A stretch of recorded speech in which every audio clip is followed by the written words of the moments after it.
د نشه یي توکو پروسس کوونکي او پلورونکي د قانون منګولو ته وسپارل شول.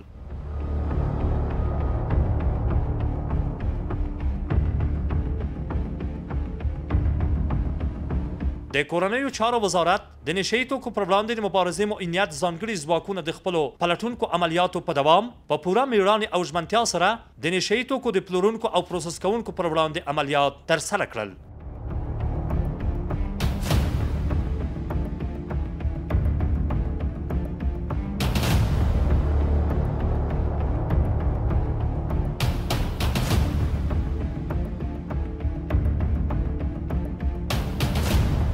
چې په پایله کې 4 کسان ونیول شول.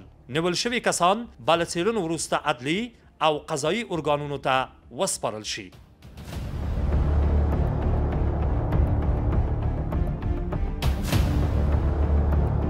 یاد عملیات د نشه یي توکو پر وړاندې د مبارزې معینیت د ځانګړي عملیاتي قطعې د کشف آمریت منصوبینو لخوا پلازمینه کابل او شپږمه ناحیه کې ترسره شول چې له نیول شویو کسانو څخه 450 عدد نشه یي ګولۍ 7.926 کیلوګرامه چرس 114 لیتره شراب 15 لیتره خمیر شوي کشمش او د الکولي مشروباتو کارخونې ځینې اجناس او وسایل ترلاسه شوي دي.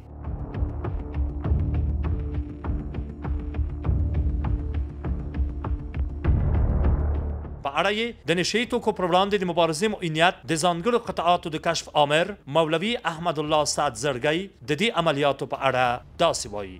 د افغانستان اسلامي امارات د کورنیو چارو وزارت د نشه یي توکو پر وړاندې د مبارزې معینیت د ځانګړي عملیاتي قطعې ریاست د ځانګړي عملیاتي قطعې د کشف آمریت یو لړ عملیات په شپږمه حوزه کې ترسره کړله چې په یادو عملیاتو کې 450 کارتوسه تابلیټکا ګولۍ او 114 لیټره الکولي مشروبات او 8 کیلوګرامه چرس او یوه کارخونه له منځه ولاړله چې په یادو عملیاتو کې 4 مظنونین ویل شوي دي. هغه به د څېړنو وروسته عدلي او قضایي ارګانونو ته وسپارل شي.